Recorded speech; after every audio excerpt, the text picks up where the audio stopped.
Hi, I'm Justin, and welcome to Justin Talks, Episode 2. So I just saw Blade Runner 2049, and I gotta say, it lived up to the expectations. It was great. It was like a religious experience at first for me, because as soon as like the opening shot came on, I just went with my hands like this and just like, oh, it was great. I mean, I feel Blade Runner 2049 really talks about, what it means to be human.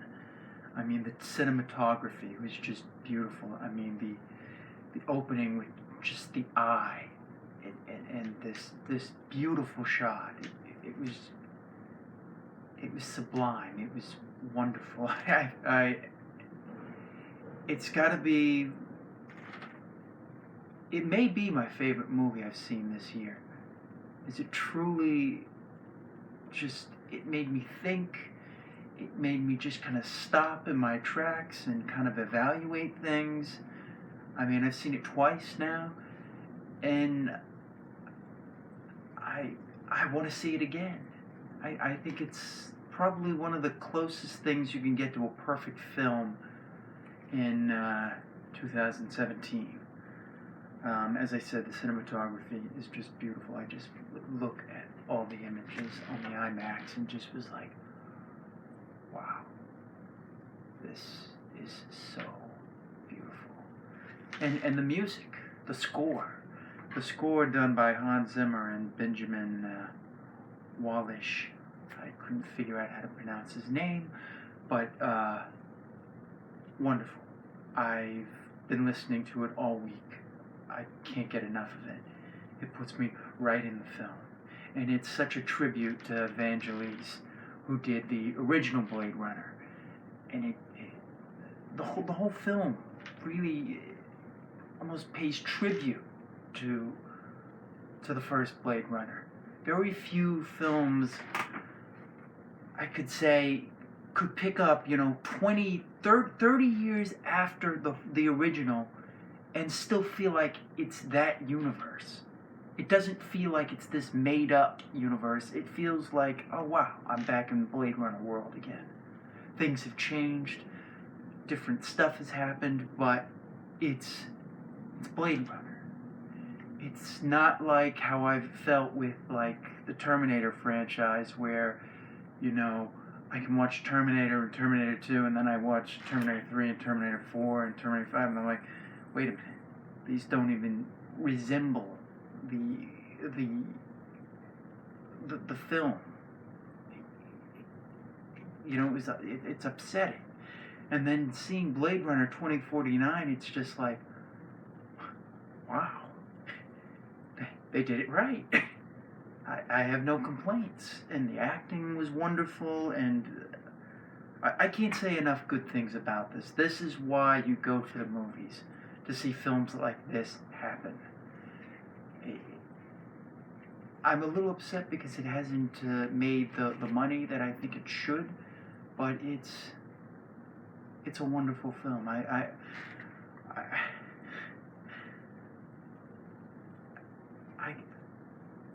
can't say enough about it. It's great. Go see it. Moving on, Curb Your Enthusiasm, Episode 2. I liked a lot of the things that happen here. It starts off with like Larry living in a hotel and trying to, make sure no one attacks him or takes him on, like he's living like a hermit. It's funny. And the hotel he's in, he goes and he tries to pick up one of the cookies that they left out, and he's just like, the concierge comes in and says, please use the tongs. We don't want to get germs. And he's like, yeah, but the tongs ruin, the cookies. And he's got a point there. If you pick up the cookies with the tong, it's going to maybe, crumble the cookie. And he takes one of the cookies and he goes, this tastes like a Pepperidge Farm cookie. And he's just like, no, I assure you, we made these. And he's like, no, this was a bought cookie. And it's hilarious. He pisses the guy off so much that, he ends up, saying he can't come back. Then Ted Danson comes and says he wants to date Cheryl.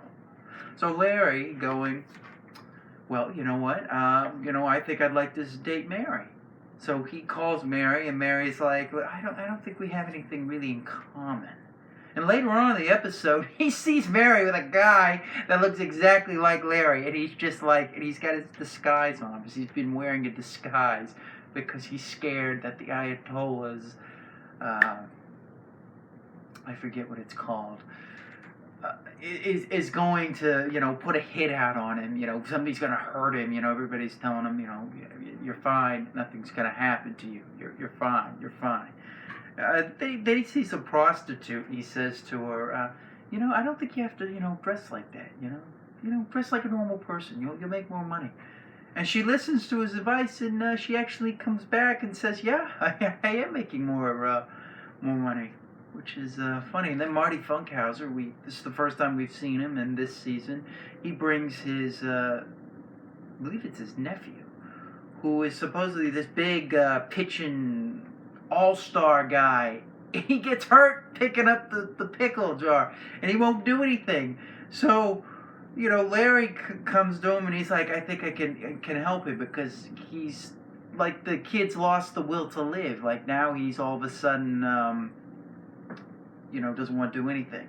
Part of it's because he hurt his arm and he can't masturbate. So Larry brings the prostitute to help him with it. And one thing leads to another, and, he's talking to this guy who's going to help him with the Ayatollah, and somebody says something about Muslims. He's like, no, that's not me. That's not me. It's just great. I mean, Larry David is the only guy that can write all these things happening. And they all come full circle. And it all is tied up in a nice bow. That's hard. That's really hard to write that. So I thought it was a wonderful episode. Now, I did a little bit of music. And Gwen Stefani has released a Christmas album. And, I love Christmas music. So we get another rendition of Last Christmas. I can't get enough Last Christmas. It's probably my favorite Christmas song, other than Have Yourself a Merry Little Christmas. And she sings Jingle Bells in there, and I don't know, are they married? Blake comes in and, does a duet with her. There's some new songs on there, but I don't know, they're not my favorite. Marilyn Manson came into new CD album. I'm sorry, we don't use CDs anymore. Well, some people use CDs, but most don't. So we've got a new album, and I was kind of disappointed. It's kind of like he's just saying the same thing. I feel like Marilyn needs to go through. He needs to renew himself, reinvigorate his music, because it's kind of the same thing. He needs to go through a David Bowie transformation. Just do something different. Because it feels like we've heard it before. There's some songs I like on it, but, it's not my favorite. And I love Marilyn Manson. Mechanical Animals is one of my favorite albums. And I felt... I don't know, I want to see him do more. I know he's doing acting now, and I'm really happy. I didn't watch Salem, he was also on Sons of Anarchy. But he seems like he's keeping busy, but I just feel like the whole Antichrist thing and everything, nobody buys it. We know you're a normal human being. You may, dress like a vampire and do all these things, but we know you're normal. You're not, crazy. He's probably a nice guy. Actually, I know he's a nice guy.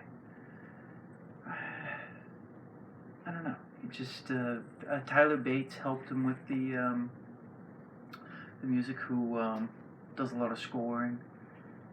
And I thought it added different textures to it, but it just a little bit more I would like. Hell in a Cell was last Sunday. Shane McMahon versus Kevin Owens. It was better than Undertaker versus Shane McMahon. It was, came together quite nicely. They went on top of the cell and they fought, And that was kind of scary because, you could just feel the height. And, what if the thing breaks? Somebody might die. Shane took the huge bump off the cell. I mean, God bless him, but wow. He's going to get hurt one of these days. And Sami Zayn turned heel. He pulled Kevin Owens off of him. Then he pushed Kevin Owens on him to pin him. And, it's a nice little match. I don't know. I need blood. There was no blood in a Hell in a Cell. I can't buy the brutality unless they're bleeding. It feels fake to me. They're busting, themselves out there, and they're pulling out all the stops, and they're working really hard. But I just think the blood would add a little bit more to it. Maybe it's because the first Hell in a Cell was a bloodbath, and the second Hell in a Cell was a bloodbath, and then we got to 2008, and it was like, okay, no more bloodbaths anymore, and it's like, well, why do Hell in a Cell? So I was a little upset with that. But really good match, and Kevin Owens and Shane McMahon should be proud. Shinsuke Nakamura lost to Jinder Mahal again. I'm not happy about that. I'm sick and tired of watching Shinsuke just be treated like just another guy. He's not just another guy.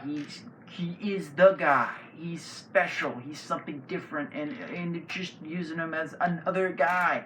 He's lost 3 times now to Jinder Mahal. I think it may be 2, but it feels like he's losing all the time to this guy, and it's like I like Jinder Mahal.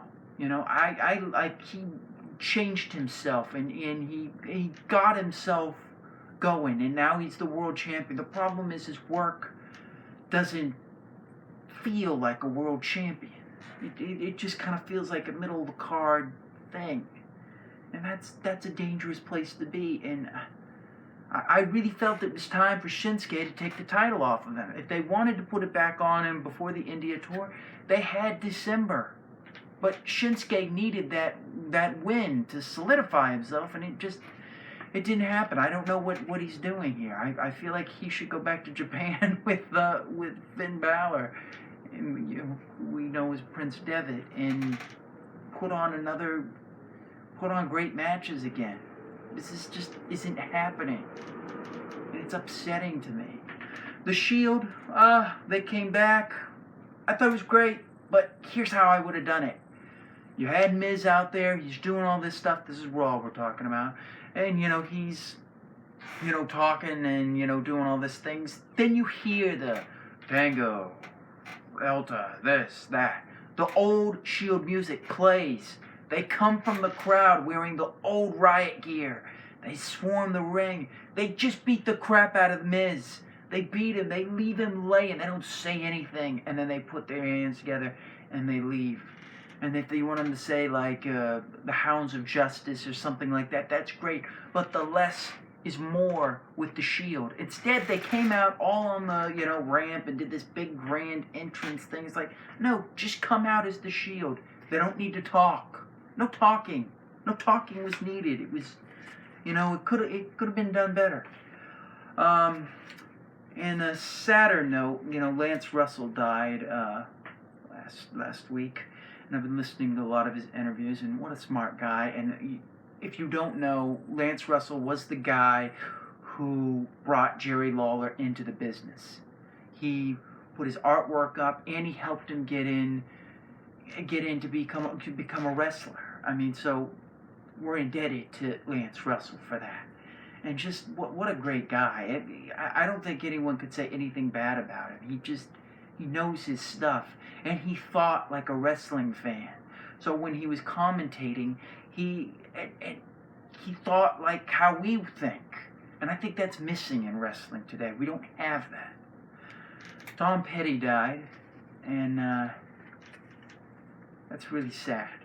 His music, you just hear those few chords of won't back down, or Free Fallin'. Free Fallin' is the American anthem, I think, of life in some ways. It's such a beautiful song, and unfortunately, we had a lot of tragedies last week, so we kind of got swept under the rug. But I just want people to know that, Tom Petty, his music means a lot, and it's, let's remember him. Let's remember Lance Russell, and let's remember Tom Petty. Let's have a minute, just a few seconds of silence here for those two.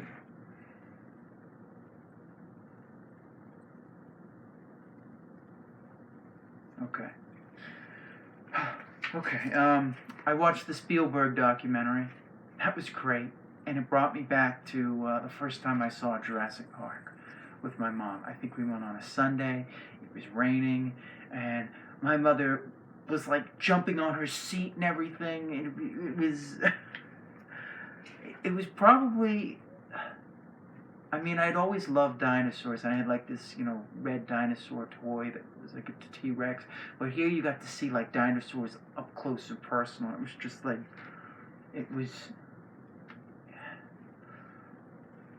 I don't know, words can't put into how I feel about, Jurassic Park as a film. That was one of those films. I think it's probably why I'm here today. I'll never forget just watching that film with my mom. And,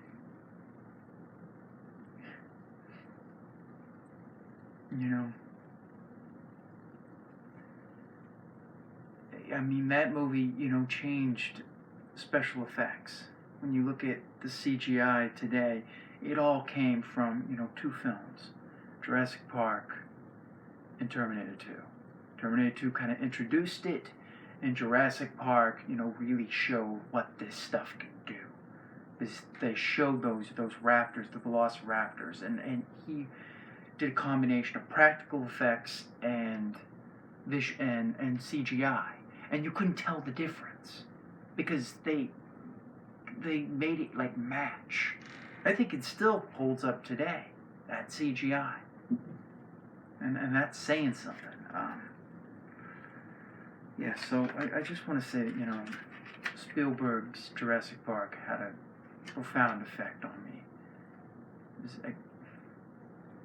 For me, going to see a movie, I always get excited. And that was one of those movies I couldn't wait to see it. It opened that Friday, and I got to go that Sunday, and it just was so exciting, Now looking back at it, I still think it's a great film. And Jurassic Park is one of those few films you'll never forget.